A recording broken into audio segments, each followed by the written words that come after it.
Real quick. What is up, guys? Here it is your boy Kagi back at it again with a new video. And in this video, I bring the founder of Illuvium, the one claiming AAA title, baby. I truly believe that they're gonna achieve it. So that's why I brought him into the channel. Kieran, thank you for being here, man. I appreciate it, man. Much love, man. I know we had our little battles out there on Twitter, but now I have you here. No, this is where it gets real. So super happy to be here. Thanks for having me, KG. It's been a long journey, I feel, with getting to this point. But yeah, let's talk it out. For sure, man.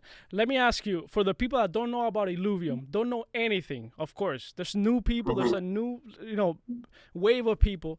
What is Illuvium? And what is the team behind Illuvium? Who are you? Like everything from the beginning. Why did Illuvium start? Why? Alrighty, so we started back. So a little bit about my background. I was in crypto maybe 5-6 years ago now. I started dabbling. Ended up buying Ethereum at about $8-9.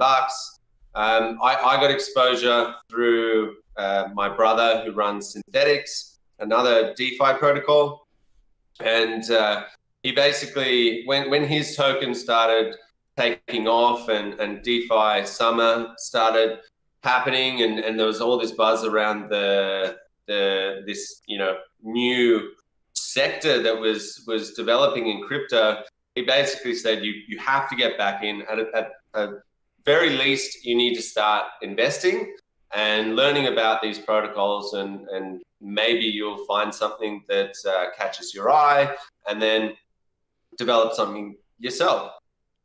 And so naturally, I love gaming. I've always found myself playing games in between the business ventures that I've done, and I stumbled upon the first game was Decentralized, and it's less sort of interactive game. It's an awesome concept, and I certainly love it. But it wasn't until I saw and started playing Axie that I went, holy crap, what is this? What is play to earn? And how are these people having actual verifiable ownership on chain? And what is that doing for the people that are playing this?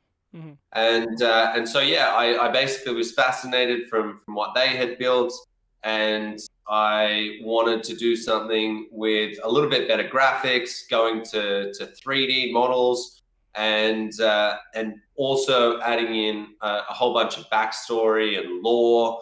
And so essentially more robust. Yeah. More what we say is more substance to it, right? Mm-hmm. And we had that ability because from the outset we knew exactly what we were building. I say this all the time. In Axie's case, they were building over a long period of time, and it sort of just became what it became. And I don't think they had the same sort of intentions of taking over the world, which is what they're doing at the moment. And so with us, we had the ability with a clean slate to go, okay, what are the pain points and what are the things that we can maybe improve on? And that's basically what we wanted to do. The inspiration for the game comes from 50% of it is from Pokemon. And so all about capturing rare, really cool creatures that are out in this world. We call them alluvials in our case.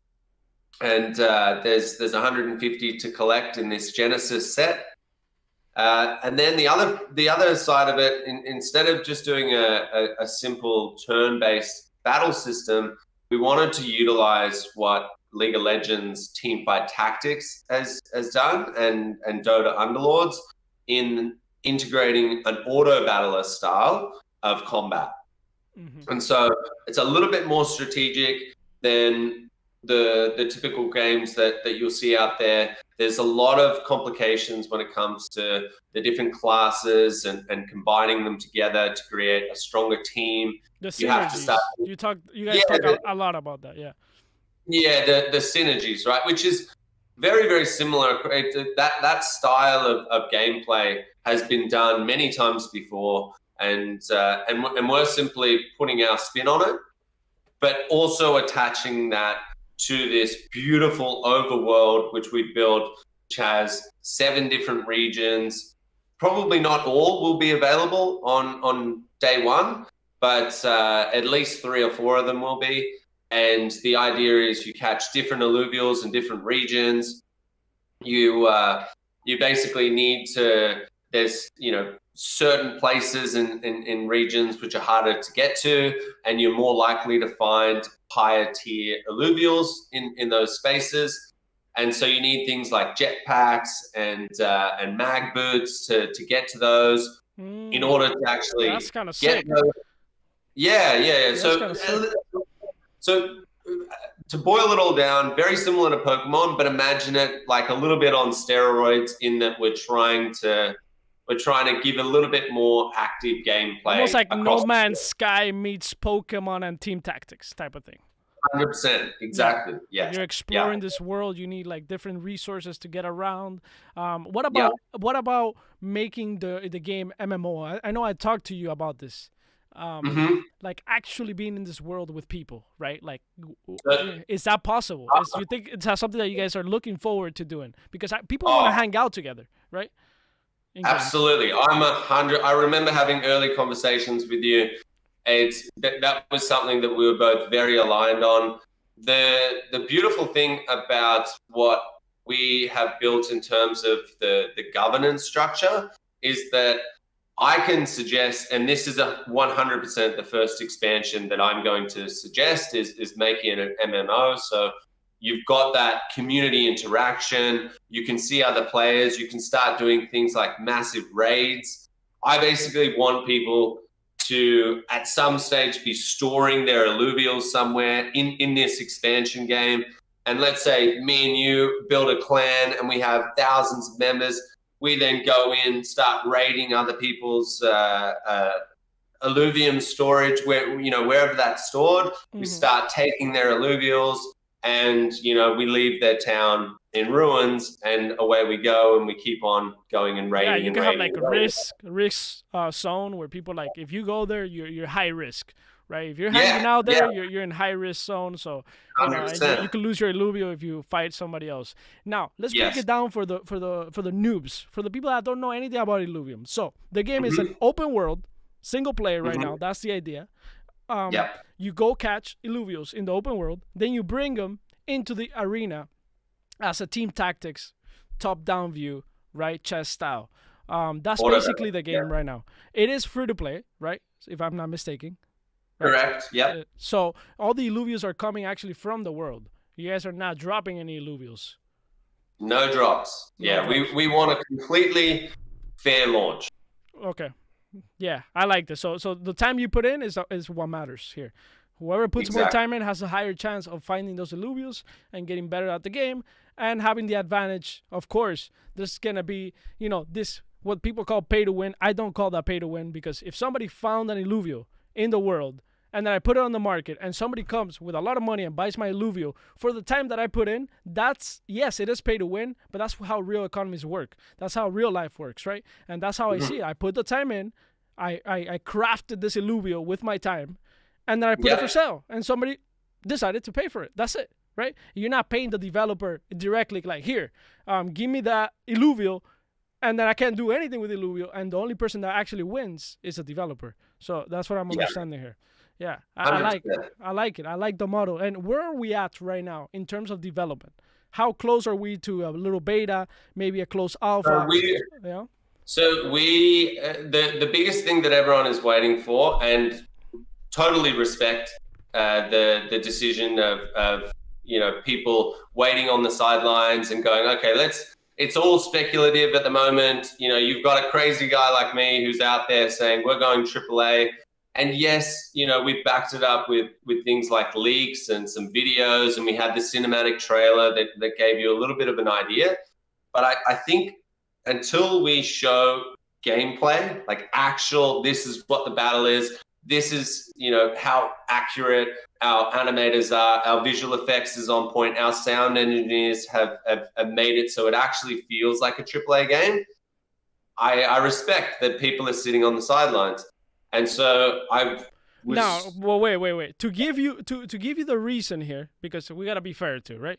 You come here, you're like, oh, I'm AAA, you know, bam, fuck everything else. Look, I respect you for that. You know, you have your opinion, you put it out there, and you know, although I don't agree, and sometimes, and I might, you know, tweet back at you like, yo, fuck that shit, like that, you're wrong, right?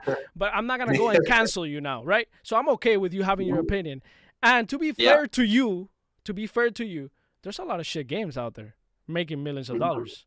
So I mean, you could have sold all those Illuvials as literally pictures, and you would have made millions because they're beautiful. Yeah. So, so yeah, I understand people when they say I want to see gameplay, but yeah, there's a lot of. I just bought a few chickens, like you know, a few chickens. They're probably done in a few days, and you know, they were sold for a few, you know. So. Yeah, look, I totally understand where you're coming from. As I said, I don't brand myself as someone who is super conservative. I own the way that I am. I own how competitive that I am.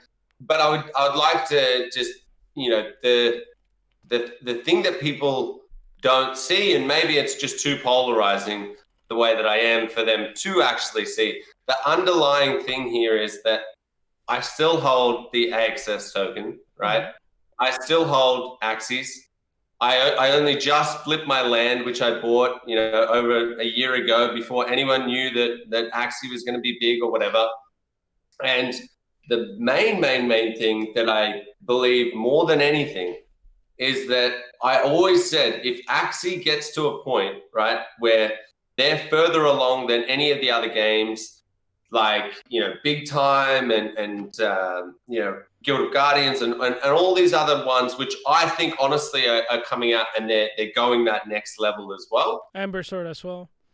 Amber Sword, 100%. I just got into that one. I think the underlying mechanics of Axie, if they got to a point where they were first mover advantage and people caught on, they were always going to start generating enough revenue that Sky Mavis could turn into a AAA studio. And this is why I say, you know, at the moment they might be, and I don't know 100%, but they might be at 15, 20, 25 developers or whatever, right? But I don't think they truly meant for it to be this big. And so it's very hard to get a grasp on that kind of growth. And it does take time to convert that into, you know, what I agree. I agree. What the new like they like you said, little by little they kind of shaped their vision as the market kind of like, you know, shaped itself, and that's kind of how you gotta go about it. But you guys came in a different position. Going back to Illuvium here, is that you saw a market pretty well developed in terms of like what people have been trying. Like you had a lot of data to kind of go like, okay, this works, this doesn't work, we don't like this. And what is the main difference like between something like Axie and, you know, an Illuvium? And I think here is the free to play, but you know, you probably have like a million other things that you're like, no, we're doing this like this, you know, like let us know a little bit about that. Yeah, so there's a few big ones. The first one is being fully decentralized. So we went DAO first. As you know, you were running at one stage to be a council member, and they were like, bam, Kagi, here, baby. It's all good. Here's the thing: you'd only just started, so now that you've got a much bigger audience, and you know you're certainly very highly respected in the NFT gaming space. I would recommend you go for a council member again if you got the time. But obviously, in reality, the only thing I wanted to do is kind of like bring whatever the opinions were from everybody else in the council and bring it live, right? Like right now we would be here and it would be like, I'll use my platform to bring the council live because we got to talk to the people, right? Of course. So that was really my vision, not necessarily like the fucking genius, how to make games, Kagi. No, I was bringing something else. That was what I really wanted to bring to the table in reality. 100%. And I saw your vision of that. I think it was just a little bit too early in terms of your But it's channel. all good, man. I have so many things to do right now. It's crazy. I get that. The only reason I'm saying it is we've got elections coming up in the next 2-3 weeks. So I will certainly, anyone can put forward a candidate. whether or not you get behind that or not, you might be a little bit too busy now. But someone like yourself, you have a huge impact and your ear is to the ground more than most, I would say, in terms of this very niche category of gaming. And so I would happily put you forth as a candidate, Yeah, and you can there's put a few of us, like On-Chain Gaming, Zuelin, and Crypto Styles. Yeah, there's only a few. It's a pool. It's a little pool. It's very impactful. So that's governance is one. We wanted to truly have the protocol and the platform governed by the people, and what that means is things like configurables, right, can be changed. So in the case of yield farming, once that was launched, in the beginning it was set so that team members, investors, and the treasury could actually stake in that pool.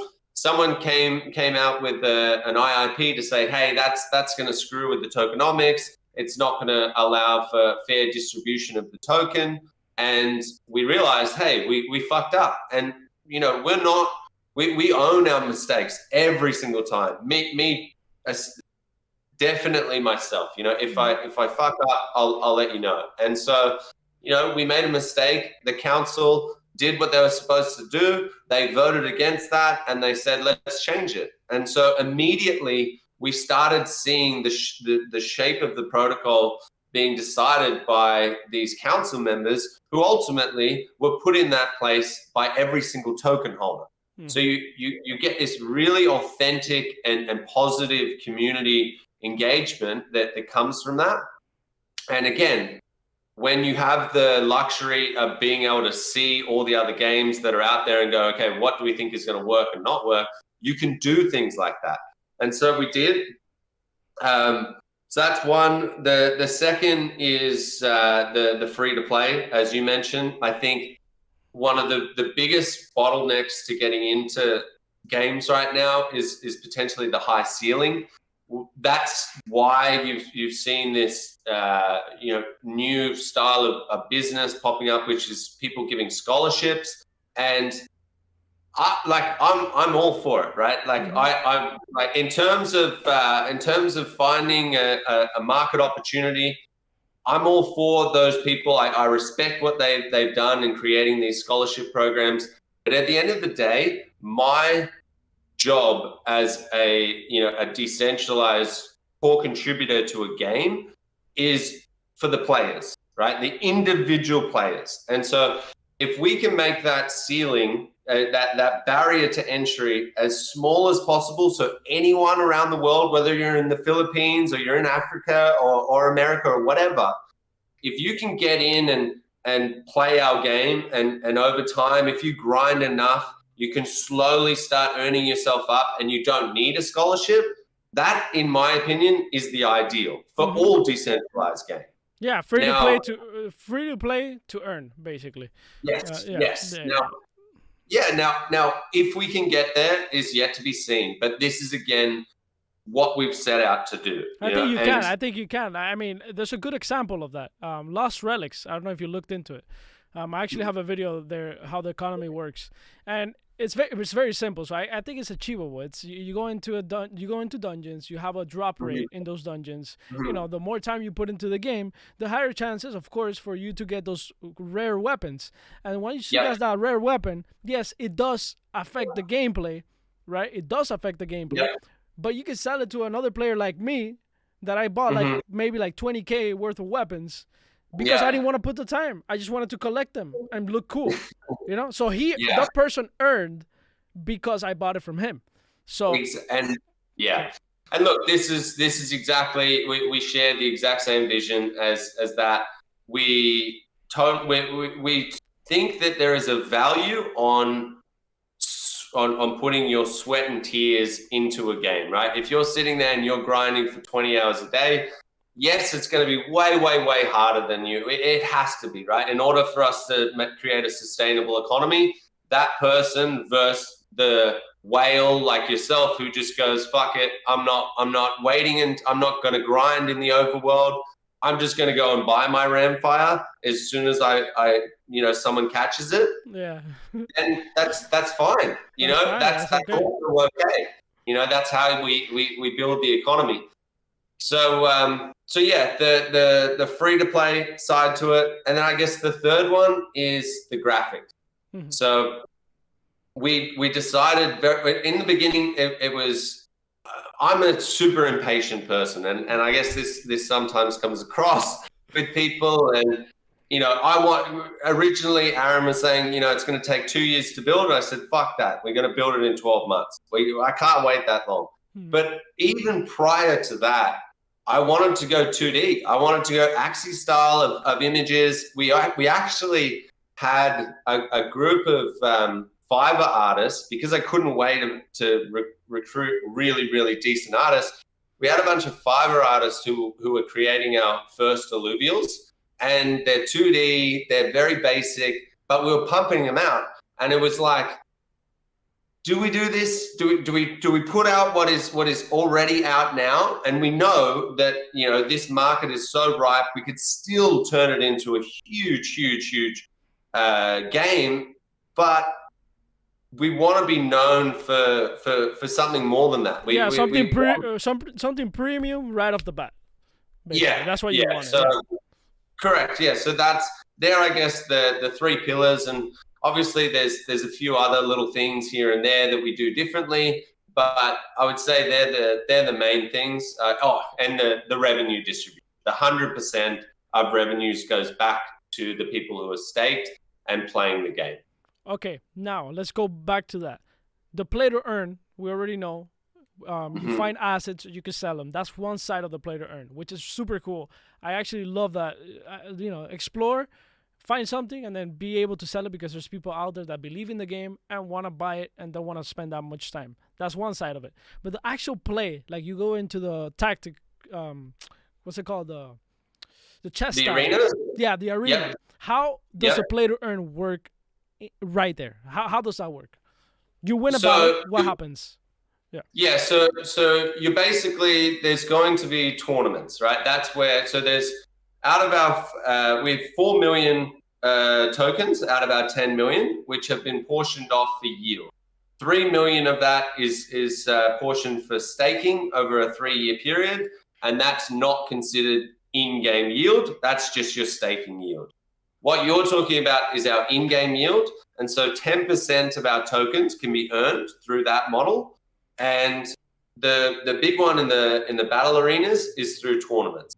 So we will essentially put on tournaments that have ILV for the winners, and we haven't. There's nothing set in stone yet, but we could have potentially like tournaments across the board that are ranked tournaments, because we have 2 arenas. We've got a ranked arena where you'll actually end up getting your level will actualize against someone else that is of similar level to you. So you're not going up against like the pros, but then we might, as we slowly build along, we might have tiers where as you rank up, you go up into higher levels where you can apply for tournaments that have more prize money, because you're now platinum instead of being gold or silver or bronze when you first start. Okay, and now how about like adding a token with utility? Not necessarily take away what you guys are doing, just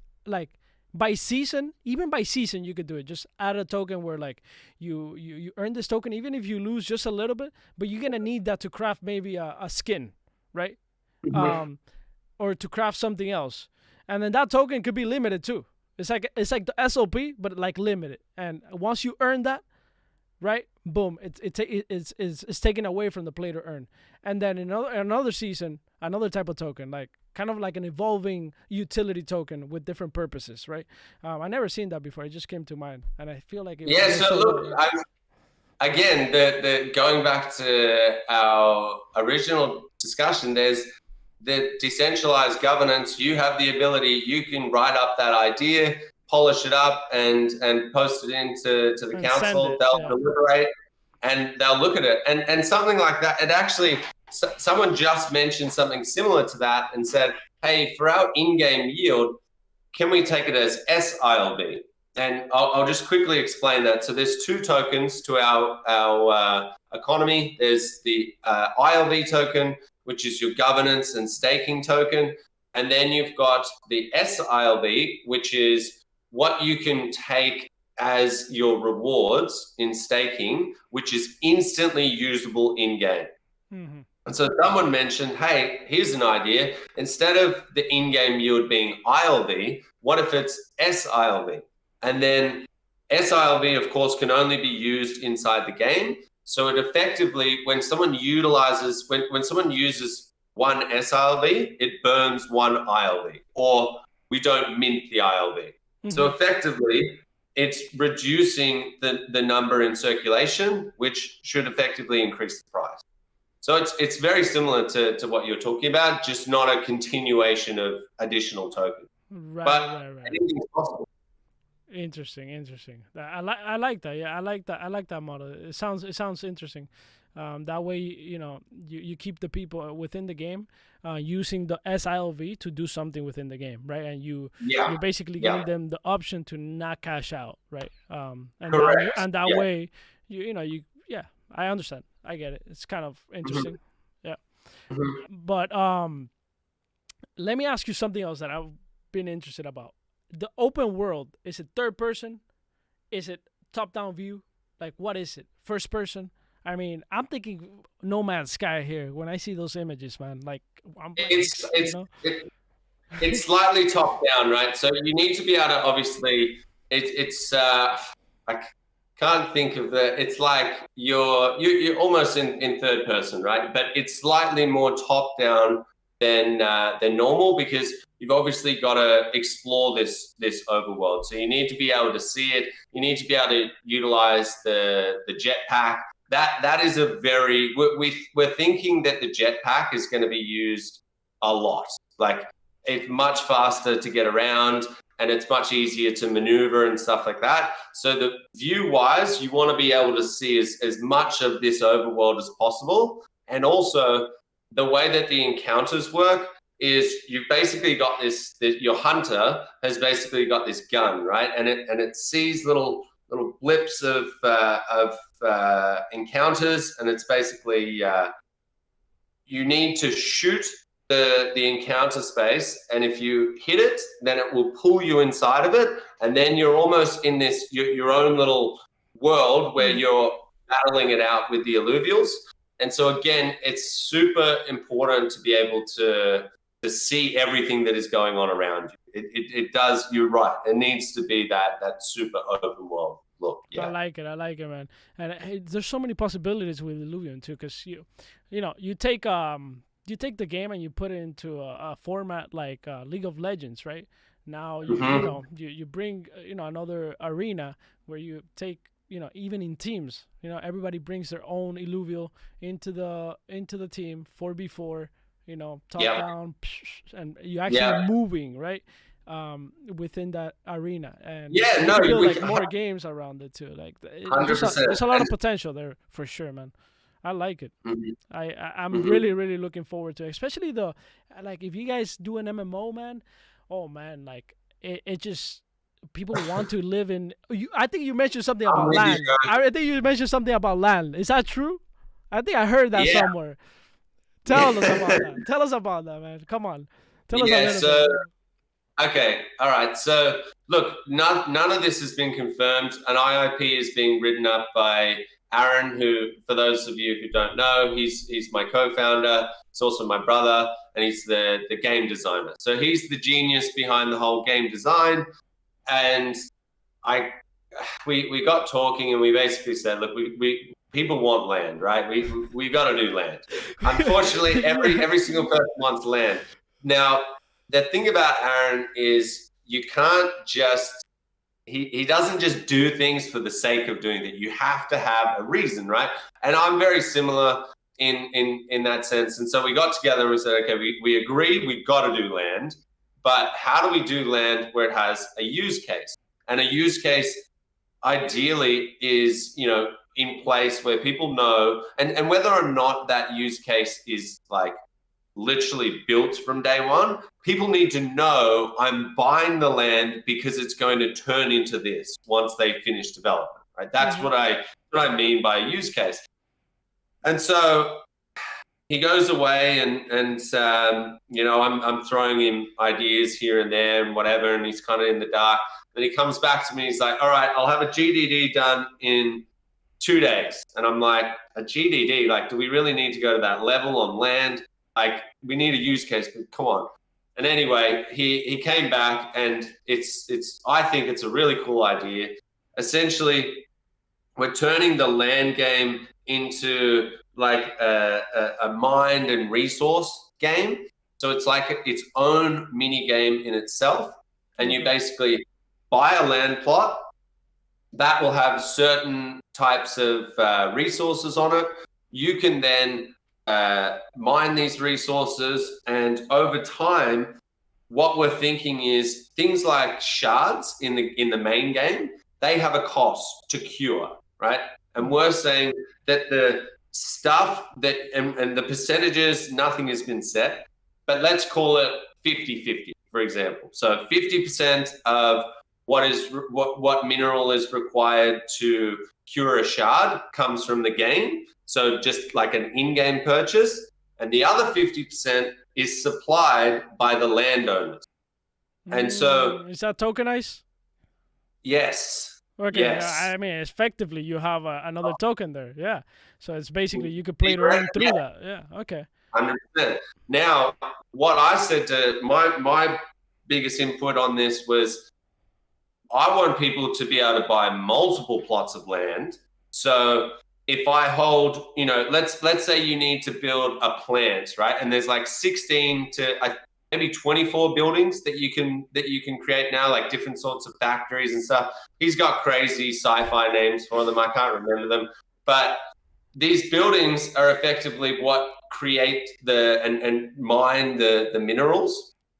And so I want to get to a stage where someone, very similar to in real estate, if you've got 20 land plots and you need 22 land plots to be able to build your mega fuck off industrial machinery, you might be holding one and I might be holding one. And this big whale over here is like, all right, Katie, come on. I'll give you, 50 ETH for this piece of land, because he doesn't give a shit, because he knows as soon as I get this, I can build a machine which is going to be giving me so much supply that I can basically dictate the pricing of shards, and I can make them go up and I can make them go down. Right. So he wants it. He's keen. He wants it.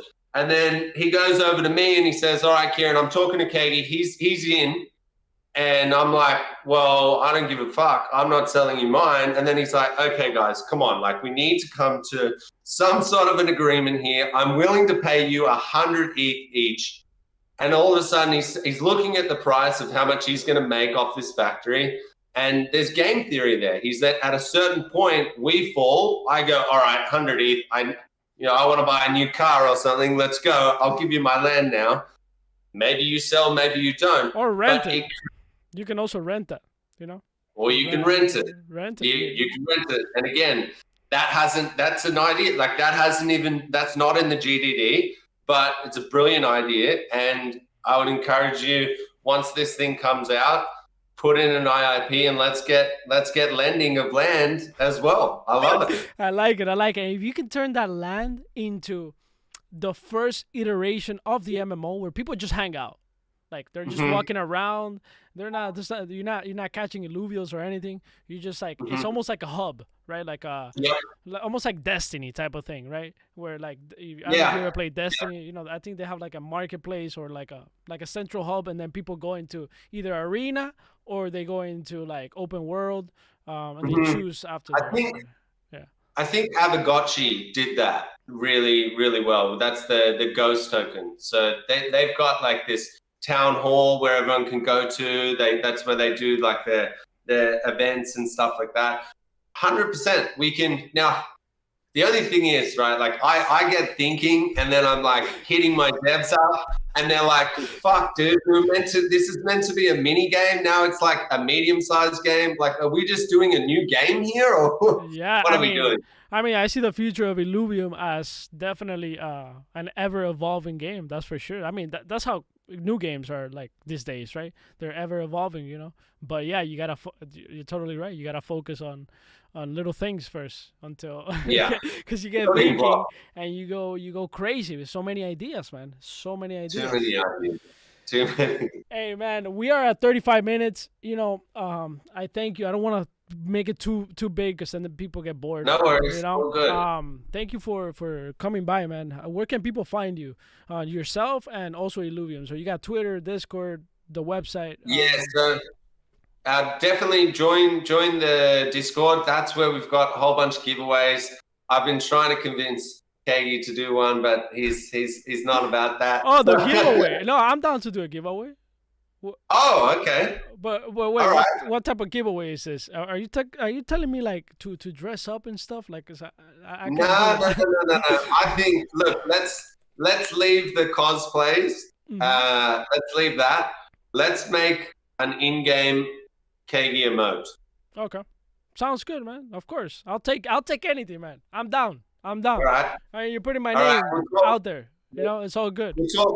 We'll talk offline, but yeah, then effectively the idea with that is 5 years from now, all your loyal followers, when they beat someone in the battle arena, they flip up their emote and it's like, "Fuck you, I'm from Kagi." They call me Rage Cage now, bro. Yeah, right. Do I rage that much? I don't rage that much. Well, yeah. So Discord, definitely join our Discord. That's the place to be. If you do want to follow some of my crazy Twitter rants and stuff like that, you can find me on Twitter. But yeah, just super excited. Thank you so much for allowing me to come on. Hopefully, we've cleared the air a little bit with. I think we have. I think we have, man. You know, like I might be raging and stuff like that, but at the end of the day, I don't really want to have enemies. Like that's not something I enjoy. I don't enjoy it. It's just kind of like when I feel something about something, I kind of just say it, you know, and that earns me enemies and also people that love me. It's either love or hate, but in reality, I don't want any hate. But fuck it, dude. You know, it is what it is. You know, it is what it is. So, man, thank you for coming by. I appreciate it. Let me stop the recording right here. I'm gonna leave all the links down below, guys. So make sure you join Discord. Make sure you follow me on Twitter, and make sure you check out the Illuvium token ILV on CoinGecko. You know, you could go to Sushi Swap. No financial advice. You do whatever the hell you want. So let's end the call right here.